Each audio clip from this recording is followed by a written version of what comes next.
They still call me the Penguin.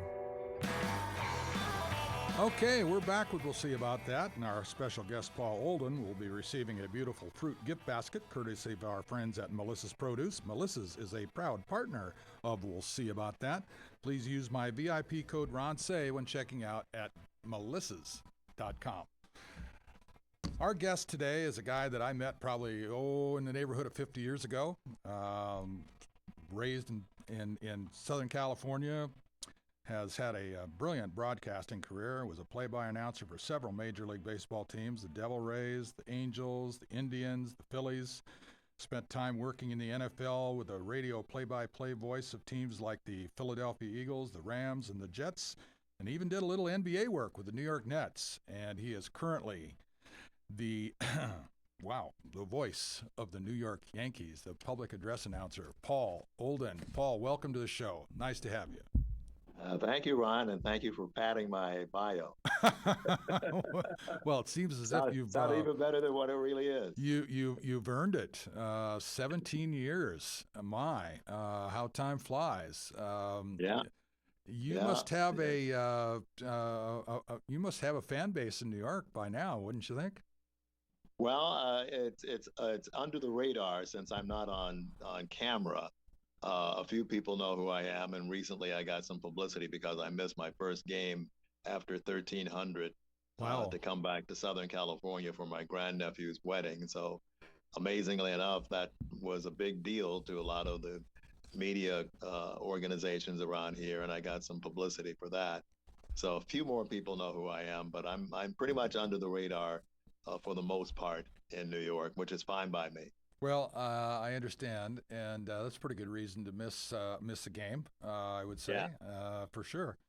One thing I also was going to mention a little bit later, when you were working for Westwood One Radio, you covered 17 Super Bowls. Wow, that's awesome. Well, I was a PA announcer for 12 in a row, from 1994 to 2004. And that was quite an experience because that was at a time when they hadn't had a regular, the same PA announcer for each Super Bowl. They were using whoever was in that particular city where the game was. I see. But they decided in 1994, just prior to have one guy just travel to each one. And I was broadcasting the Jets games at that time. And our media relations director came to me and said, "Oh, by the way, the NFL is looking for a PA guy for the Super Bowl. Are you interested?" And I said, "Sure." And that was it. That's how I got hired. I wish more jobs came that easily. Well, for sure. You took over for one of the you were in line after the fact, but in the line of public address announcers, Bob Shepard goes back to my era of baseball, and what an incredible icon he turned out to be for the Yankees. I remember his voice. I could hardly wait to get to Yankee Stadium so I could be introduced by Bob Shepard. And it came in the 1977 All-Star Game was the first time I stepped foot in the Yankee Stadium, and of course the three World Series after that. But what a special thing to be involved with. Did you have an opportunity to have a relationship with Bob at all? Oh, yeah. I broadcast the Yankees games on TV here in the 90s. So I had a regular audience with Bob at his special table in the media restaurant. Understood. Where we all sat around and traded stories and listened to his stories. So I knew Bob very well, and I think that was a factor in me getting the job because everybody knew who I was from that first stint with the Yankees in the 90s on TV in the organization and the news media in New York. They all knew who I was and knew what I was going to bring to the table, so to speak. Number 10. So that that helped quite a bit. And the relationship with Bob and his wife, Mary, continued even after I got the job. I call him once a month just to chat. And then after he passed, I still did that with his wife, Mary, until she passed last year. So it was a very strong relationship with them. And I'm certainly glad I got his blessing for the work that I was doing after he left the job in 1990. He left the job in 2007. Wow. They had a bunch of substitute PA announcers in 2008. And then I got hired in 2009 when they moved into the new stadium. And thankfully, they won the World Championship my first year. And it wasn't until last year that we got back to the World Series for the first time. So it was kind of a drought, but I'll take it. I have a World Series ring to go along with my Pacific Coast League ring that I got in '86 when Larry Bowa was managing the Las Vegas Stars. All right. Well, that's a nice story that you've got with Bob Shepard and his wife. I'm glad you had an opportunity to do that. That's something real special. Paul, much to Ron's chagrin, I am a diehard Yankees fan. I love the Yankees. And when you were calling them on TV in the 90s is when I really became enamored with the team because they were just so classy, so good, such a class organization. What was it like calling those games during the heydays of the Yankees in the 90s? Well, it was fun because I had the free TV package, which was 50 games on WPIX TV here in New York, WPIX Pix 11. Historic station even to this day, although there's no free TV for Yankees baseball anymore in New York. The Mets are still have a package of games on Channel 11, but not the Yankees. And I worked with Phil Rizzuto and Bobby Mercer, and it was just a lot of fun just to be around those guys and do the Yankees games. That was right when they were starting to make the transition from also-rans to, Jeter came along in mid-'90s, and the rest of the crew, the core four, plus Bernie Williams. And that's when they were first started to build that dynasty that took over baseball for so much over the late 90s and into the 2000s. Yeah, Joe Torre was a big part of that. He sure did. Well, did. Joe has a special place in my heart. He was broadcasting Angels games out there in Southern California for a few seasons. He and Reggie Jackson were the Angels broadcasting crew. But when the Cardinals hired him at the All-Star break to manage, they needed someone to take over the rest of his TV chores. So they hired me to work with Reggie Jackson and do Angels games. So whenever I see Joe, I always say, thanks. I was able to buy my first house thanks to you getting the Cardinals TV job. How was it sharing that camera with Reggie? I mean, he probably blocked you out a lot, didn't he? Well, we had some moments. Reggie had a habit of being on his best behavior when he had female companions sitting in and watching in the booth. But when he had his buddies, his guy friends, he liked to show off to them. And that's where we kind of had some friction, so to speak, in the booth from time to time when that happened. Yeah, Reggie likes to stand in front of the camera a lot, that's for sure. Yeah. But the funny thing about Reggie, he is the only guy that I know who can recite the Lasorda tape word for word from memory. I don't know why he memorized it, but whenever I see him, he goes into the diatribe that Tommy and I had together years ago. So I guess he was a big fan and got a big kick out of that if they memorized the thing. When he was broadcasting in the booth, was he wearing his Superstar t-shirt? Oh, no. He was dressed to the nines. We tried to look good on camera and represent. So that was not a bone of contention. Well, Reggie's always been a personality. I remember when I was probably 20 years old living in Arizona, and we used to have a lot of guys work out over at ASU.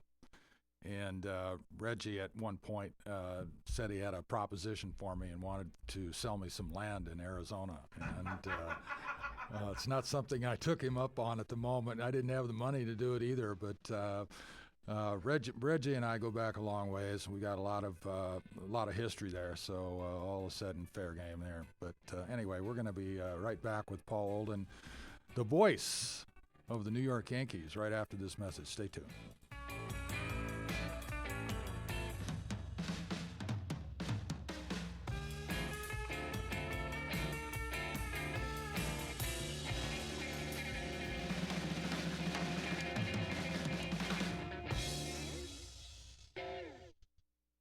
right. Very nicely done, gentlemen. Very nicely done indeed. Here we go. Moving right along. This next one's going to be 12 minutes. Stand by.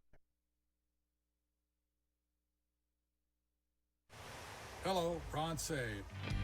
Okay, we're back with We'll See About That with Paul Olden. And Paul, you've got such a vast background here.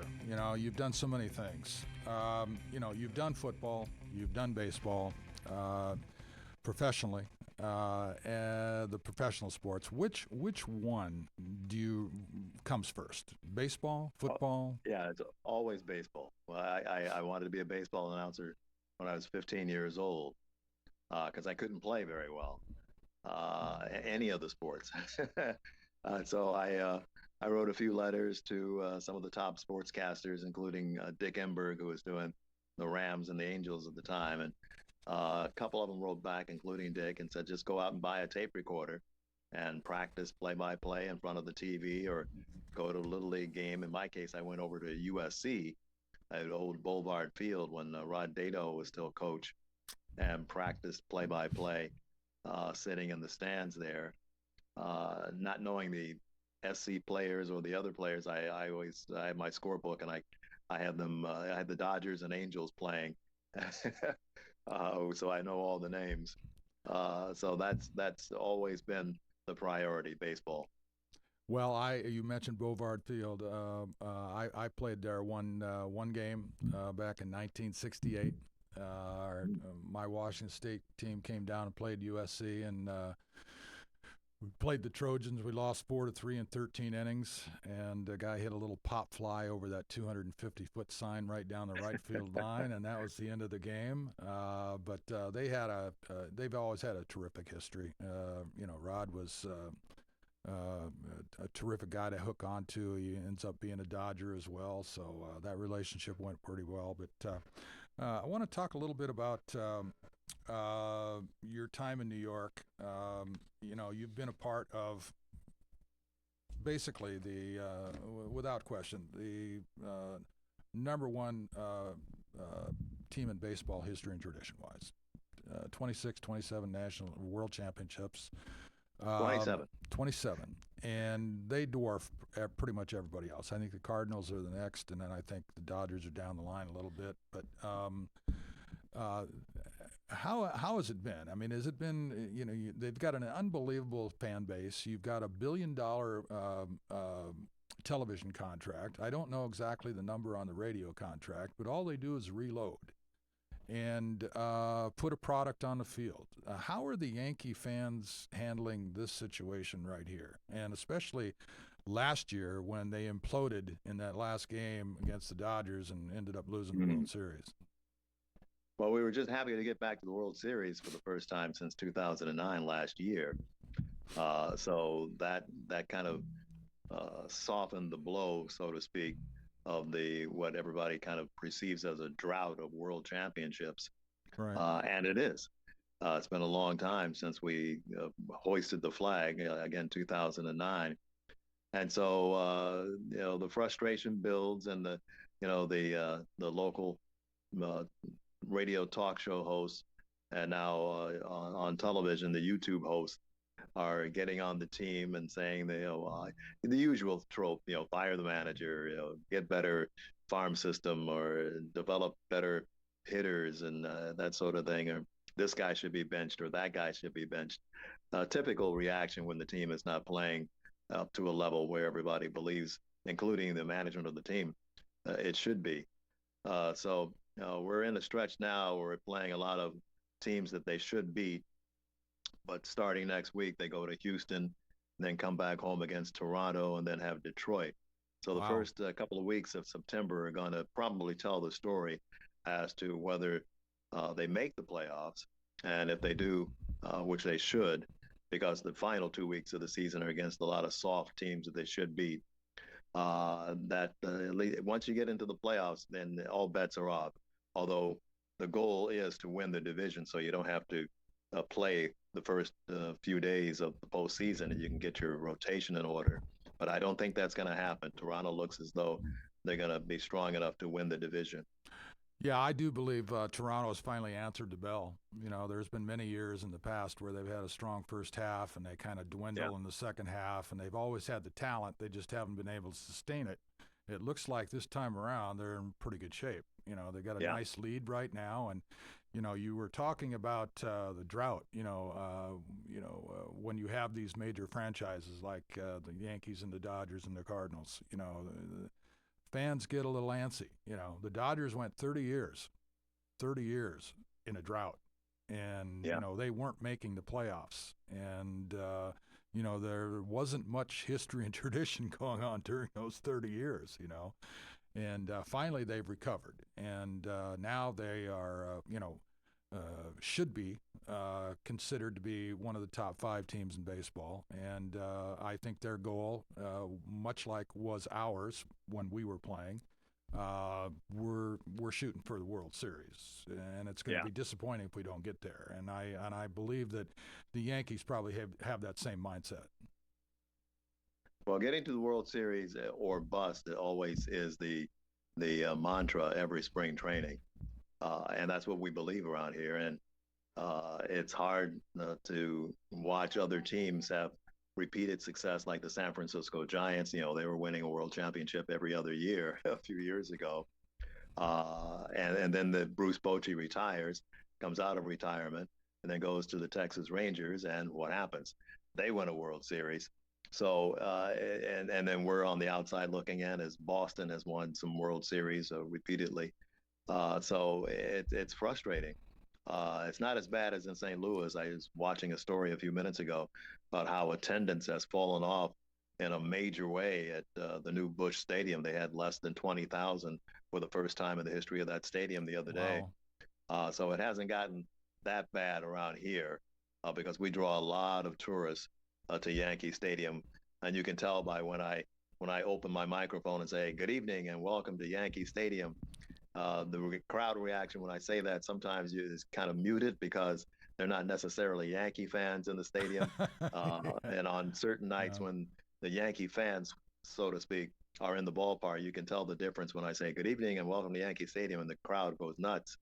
But there are other nights where you can tell, oh, this is a tourist crowd. But as long as they come out to the ballpark and spend money, that's what we're happy about too. No question about it. You know, you mentioned the Giants. You know, they were the team of the decade, I believe, from 2010 to 2020. You know, they won three world championships, and actually they were the first 3 that they'd won since they came west in 1958. So big breakthrough for them. And, you know, they got off to a pretty good start this year. You know, they held their own through the first half, and now it seems like they're kind of fading away. And you know, this pennant race in the West, you know, San Diego keeps, you know, kind of fumbling the ball. You know, they made their way back in, but they just can't seem to sustain it. We're going to see these last 30 games or so are going to be pretty interesting. Well, I was watching the Dodgers the other night, and Clayton Kershaw has had quite a resurgence, hasn't he? He has. And you're getting other starters in that rotation back, and Ohtani went 5 innings last night, and so I think there's some position players are coming back from injury, so that Kike Hernandez was on the shelf for quite a while and has come back and contributed right away. So I think the Dodgers in September are going to spend the month kind of fine tuning and getting healthy. And I wouldn't be surprised to see them back in the World Series again. Well, they've already made their statement. They said, we've got to get there. And, you know, that is more along the lines of, you know, what I grew up with. You know, our goal when I used to listen to people in spring training, you know, they'd say, well, you know, we're going to, you know, try to get off to a good start. And, you know, we want to play consistently better from that point on. And then when we get to September, we're going to, you know, put it into overdrive. Yeah. And I used to kind of laugh like I'm laughing now. I said, in theory, that probably is okay, but in reality, it's probably going to fall short. You need to come out with both barrels firing, and you need to consistently play. and hope that when you get to September that you've left everybody else behind. And you can't. Well, even sometimes that doesn't work. Remember when Seattle won 116 games a few years ago, and didn't go very far in the playoffs. Every team is going to have ups and downs during the season over 162 games. You just don't want to look too bad for too long, a stretch, when those inevitable bad spurts happen to your team during the season. Yeah, well, everybody's in the same boat. Over the course of 162 games, you're going to hit your spots. You're gonna if you at the end of the year, you're going to look at every team in baseball and you're going to say, what was their longest losing streak? And everybody's going to have a stretch where they lost 5 or 6 games in a row. And it's just the nature of the metrics. That's the way it plays out. And and injuries are part of the game. And when people start complaining about injuries, everybody's got a different story to tell. Everybody's got probably a worse story to tell than you do. So you got to have your guys, when those opportunities come around, step in and do a good job. Yeah. Well, that's where building up a strong farm system comes. And having guys with good attitudes, because I think in spring training the message should be, because some teams have already used, I think one team in particular, I forgot which one, is approaching the major league record for most players used in one season. And that's over 40 or 50 or something like that. So you tell your guys, you're going to be down here at AAA or some of the guys at AA, but you're going to get your chance eventually, because guys get hurt, guys underperform, and you're going to have to kind of stay on top of your game, because you might be involved in trade talks come the trade deadline. And if you've got a bad attitude about being sent down, that's going to be reflected in the reports that go out. So eventually, so many guys going to get their chances no matter what during the course of a long season. Yeah, it's a grin and bear it sometimes. Sometimes I see these young kids who get sent down and then get brought back up, and it's like a yo-yo back and forth. It's not good for their state of mind. We're going to be right back with Paul Olden right after this break.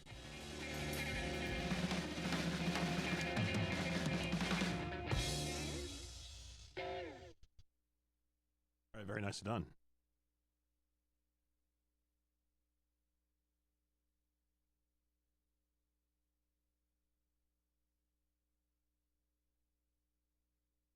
All right, gentlemen, here we go. This last one's going to be 13 minutes.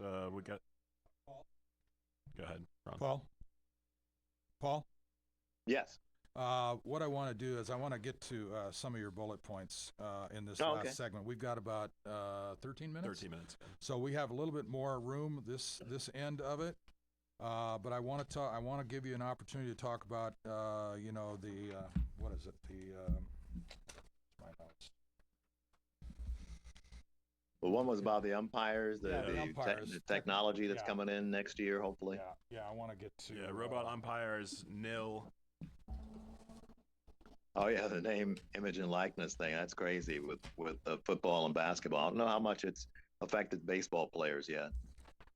Yeah. Willie Davis. Let me get to this place. Yeah, umpire technology. I also want to... I want you to mix in when you feel appropriate gambling.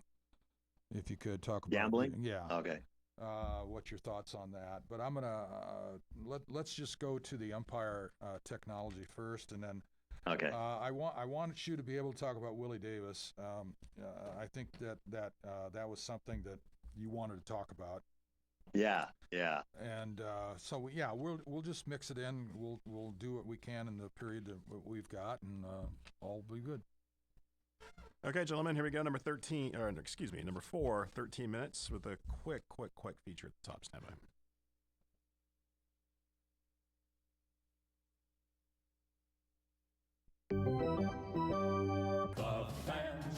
And we are back. We'll see about that with the legend, champion, and MVP Ron Cey. I am Mike Gary, and this week in Dodger history, 1975, the Dodgers beat the Mets 7-0 and 5-2 on back-to-back days. The winning pitchers were Andy Messerschmidt, who pitched a 5-hit shutout for his 15th win of the season, and Doug Rauch picked up his 12th victory. The Penguin, Mr. Ron Cey himself, had back-to-back 2 home run games, leading the way with 4 hits and all 4 home runs and 6 at-bats. with 5 runs scored, 6 RBIs, and 2 walks. That was a good weekend. It was the only time that I did that, but yeah, that was a very special time. 4 home runs and 6 at bats. My other one where I hit 3 in a row over a 2-game period. Yeah, very special moments. All right, we're back with Paul Olden. And Paul, I wanted to ask you about the umpires and the new technology that's going on. What do you think about all that? Well, I'm looking forward to the new technology being installed next year where the batter or the catcher or the pitcher can ask for a quick video. Well, actually, it's not video. It's a simulated review of the strike zone of the previous pitch. They tried that in spring training this year. They broke it in. It's been in the minor leagues for the last few years.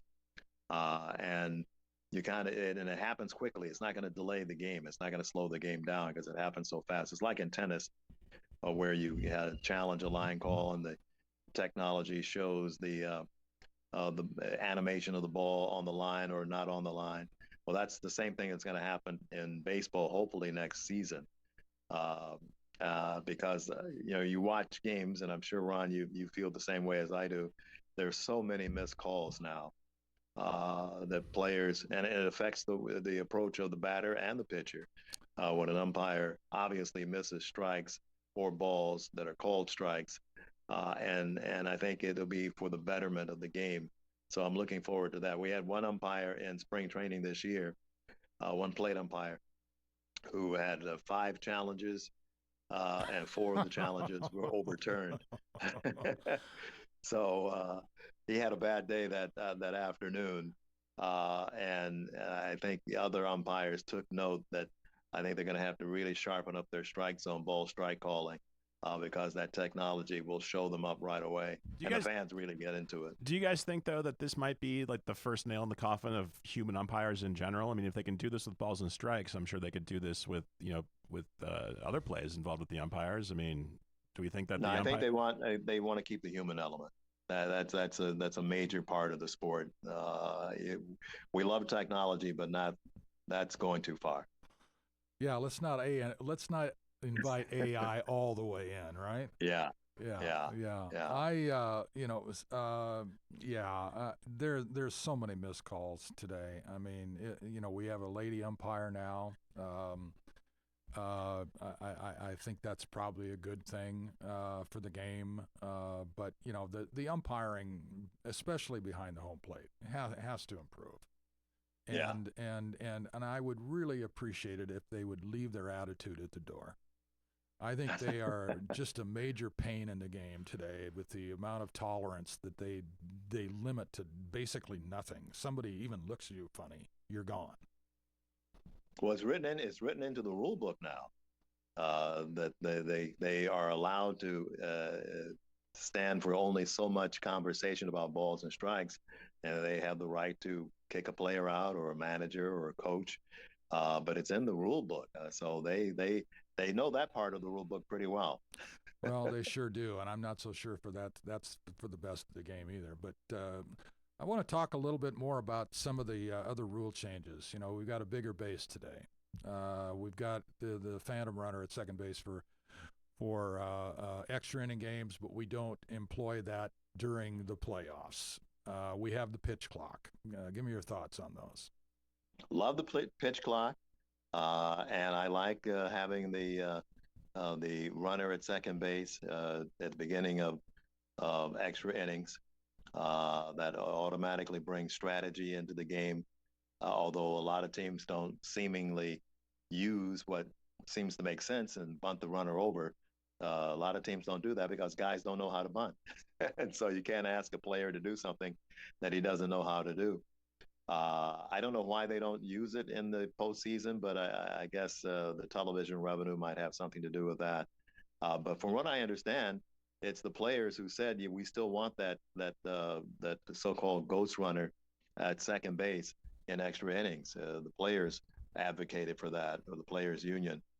Wow. So I'm not surprised. It shortens games, I think, the game's under 3 hours now, or a regular thing, whereas before they passed the rules, games over 3 hours was also a regular thing, and that was kind of bringing down the product.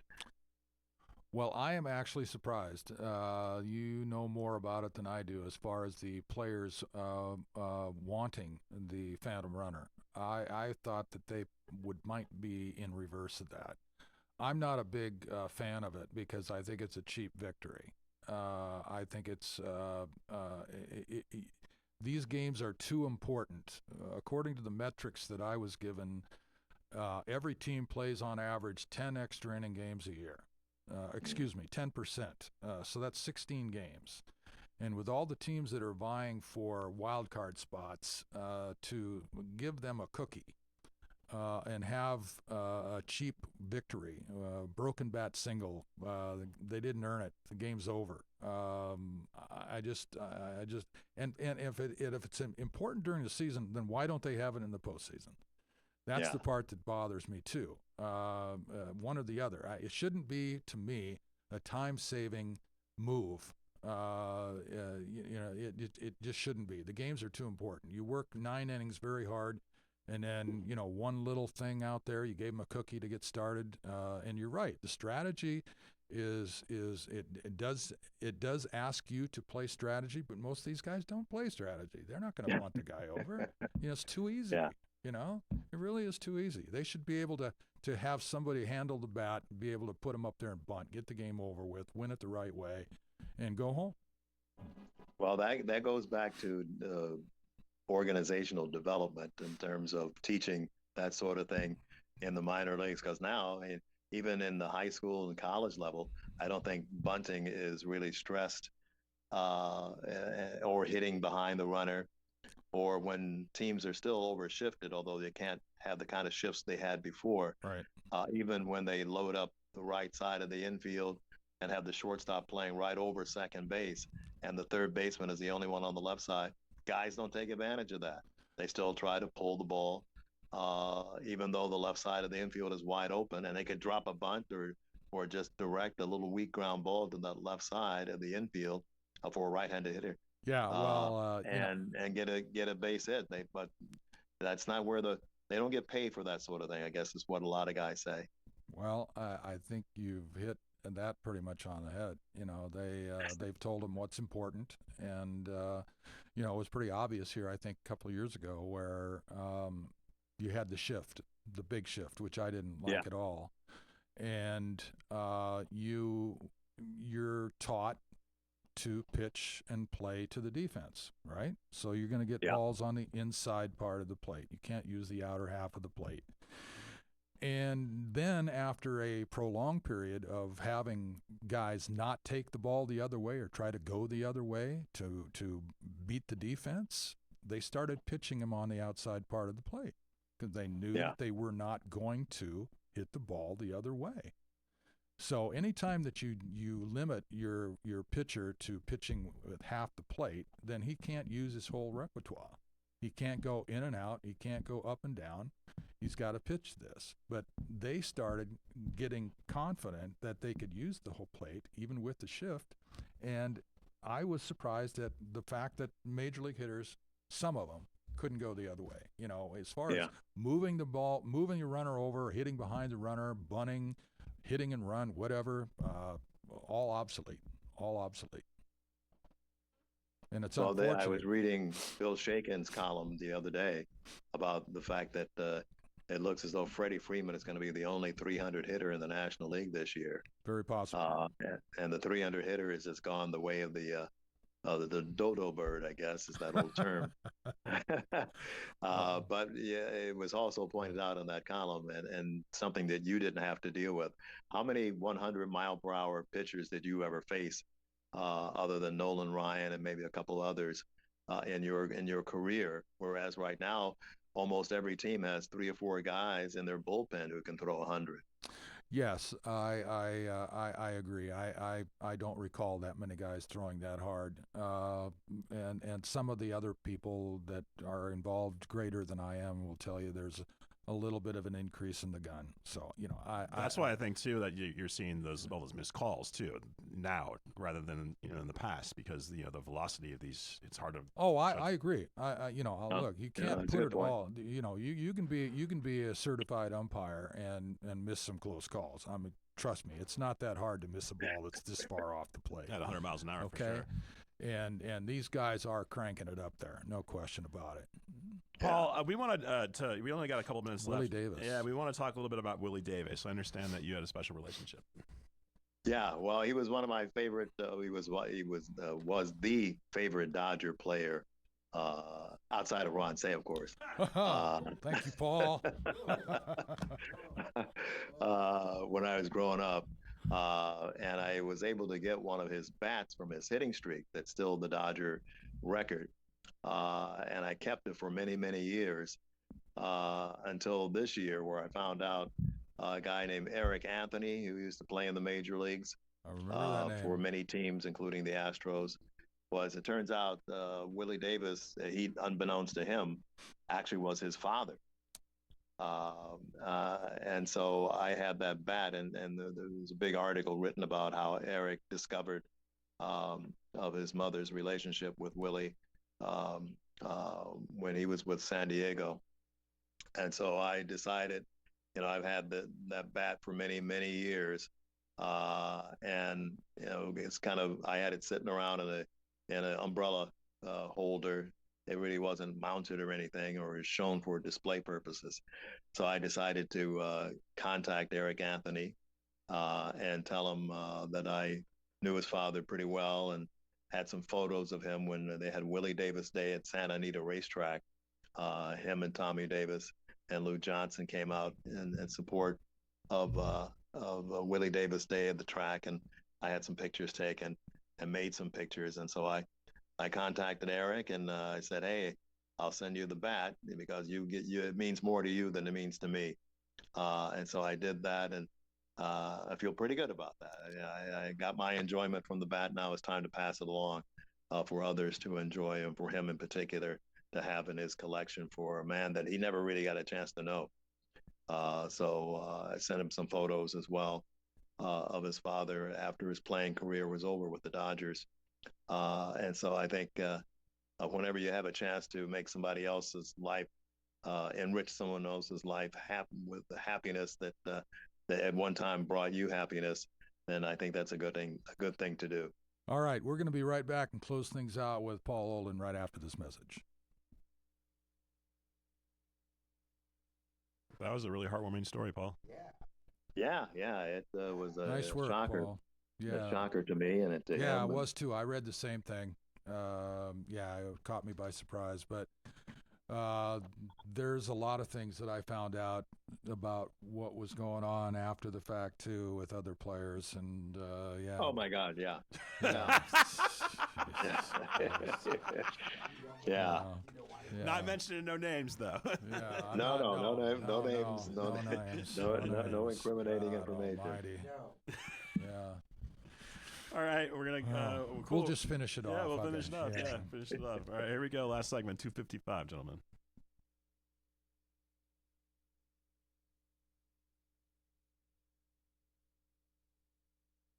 Hey, Ron, how you doing? Okay, we're about ready to wind things up with Paul. And Paul, I want to thank you so much for sharing your stories. And the last one was very heartfelt and good for you. You've had an illustrious career up to this point. I wish you continued success. I hope that not too long in the future I can come and hear your voice at Yankee Stadium. Well, try to get here in the next 3 or 4 years. I'm not doing 57 years like Bob Shepard did. Good for you. Guarantee you that. Paul, real fast before we wrap things up, your picks for the World Series.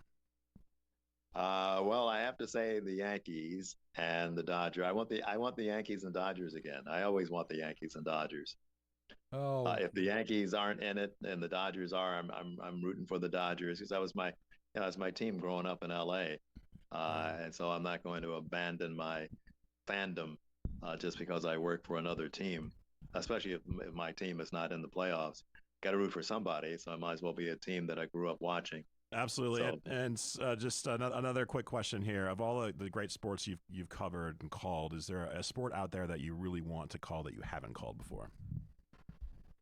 Not really. No, football, basketball, baseball were my big three. And I mean, I wasn't into boxing or roller derby or wrestling or boxing or any of those other sports, lacrosse or soccer.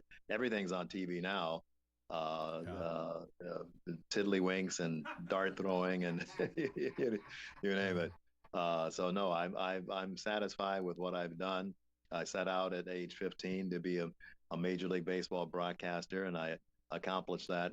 It took me a while. I had an on-air audition with the White Sox when I was 21, and then didn't get another baseball job until I was 26 when I went up to Spokane. Ron and I have spent some time in Spokane and had great memories. And then I got my first major league job in 1988 with Cleveland. So I put in my time in the minor leagues. And so I think I earned my way to where I'm my status today. Well, there you have it. You achieved a childhood dream, just like I did. There you have it, Paul Olden. Thanks for joining us, Paul. Be well. All right, thank you, Ron. Very good, and that's another wrap up for We'll See About That. See you next weekend.